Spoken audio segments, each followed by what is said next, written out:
I think that most people think about caring as a feeling, sort of a warm, fuzzy feeling, a compassionate feeling. It can be a feeling of sympathy, of understanding, or kindness. And certainly, caring can look like all of those things.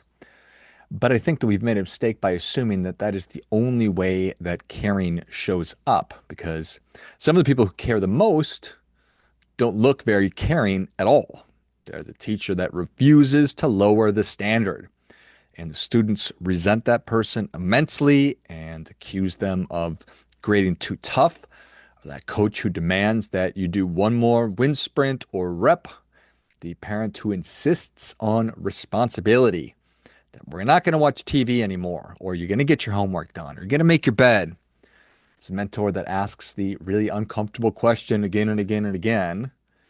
This could be the friend who is telling you what you need to hear instead of what you want to hear. And so, if we're on the receiving end of that, from the outside, it can 100% look like a very, very harsh thing as opposed to a very caring thing. But oftentimes, it is the highest form of care because caring is not always about making somebody feel better.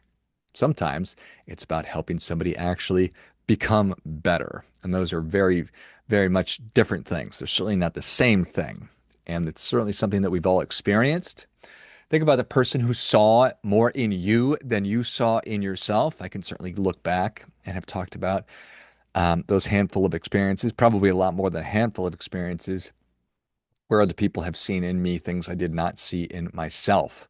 Maybe it was a coach, a friend, a teacher, a boss, a parent, a mentor of yours, who knows?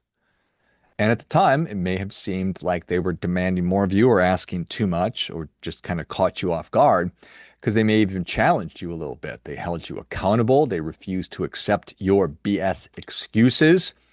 And hopefully, looking back, you realize something pretty important that they cared enough about you to expect more from you. Hmm.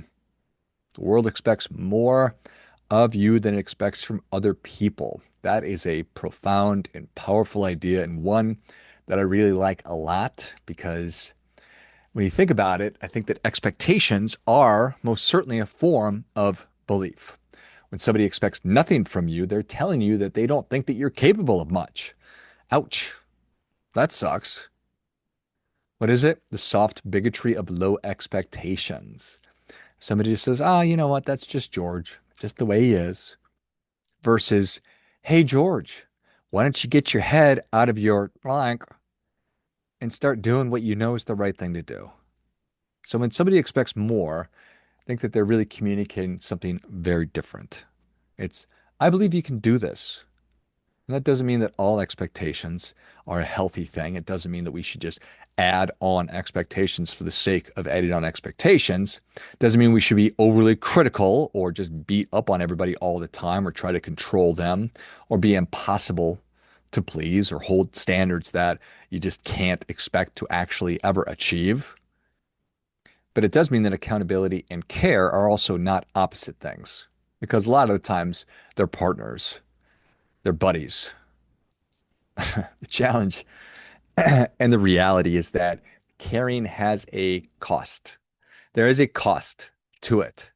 To really truly care about something or someone is to invest a piece of yourself, of oneself, into that other. You're investing your time, your energy, your attention, your emotional bandwidth. And if you haven't figured it out yet, those are finite resources. So that's why caring can feel and is a very heavy thing. It's easy to say, I care about everybody. It's much harder to stay engaged when somebody is struggling, to keep showing up, to keep believing, to keep investing in them. Real care requires resources. And because our resources are limited, we have to be intentional about where we invest them. It's true of every area of our lives. It's true of our families, of our friendships, of our communities, our work, our causes, our goals. Every yes is an investment. Every time you say yes to one thing, you're saying no to everything else. You have a finite amount of energy every day. If you're old enough, you know that. You have a finite amount of attention every day. If you've lived long enough, tried to do a lot of things, you know that to be true also.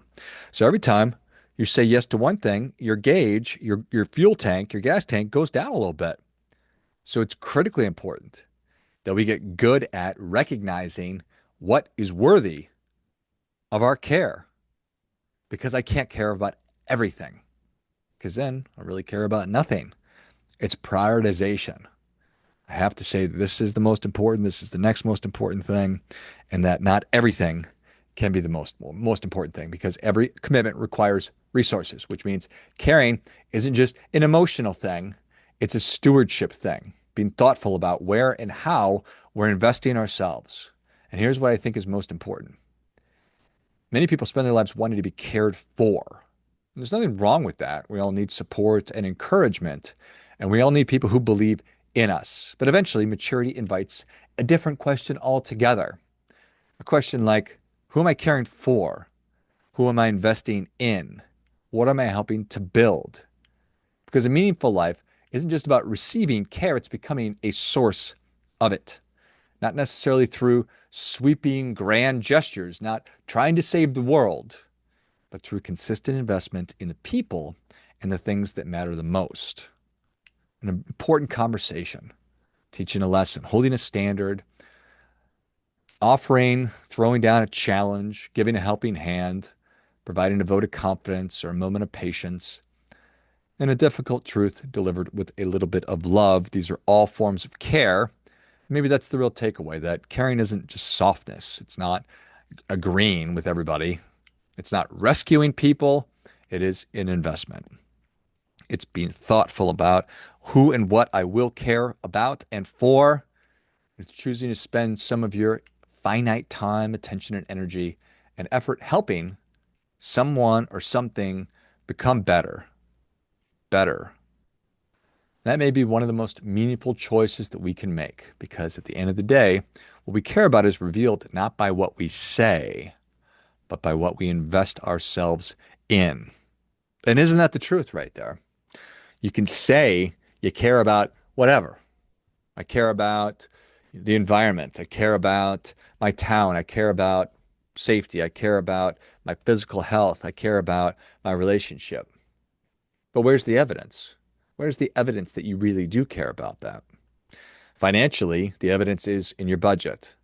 Because if you say that saving money is the most important thing, but you're not doing it and you don't have any money budgeted for your retirement or your kids' college or whatever, the down payment on a home, then it's not really something you care about. If you say that your relationship with your loved ones, with your kids or your spouse is the most important thing to you or really important, but then we go into your calendar and there's no time that's allocated to those relationships, well, then you don't really care about those things. You just say that you care about those things. And we have to be good stewards because we can spread ourselves too thin and we can burn ourselves out, and then we're not any good to anybody. So, like everything else, we need to start at home. We have to start with ourselves. That term self-care is so tired at this point, but that's what it is. We have to care about ourselves enough to give ourselves what we need to physically show up, to give ourselves the right amount of sleep and the right amount of exercise and the right amount of being good and thoughtful about what it is that I'm letting into my head and what's coming out of my mouth because I can drive myself freaking crazy looking at all the problems in the world and caring about those things. And that will drive you crazy. And there's a high cost to that physiologically, psychologically, spiritually. You go crazy. Family will go nuts because you're going nuts. And if you're just tired all the time, well, then you're obviously not showing up the way that you want to be showing up. So we need to invest in ourselves so that we can invest in other people. I guess what we're really talking about is that we must do our part by doing our best.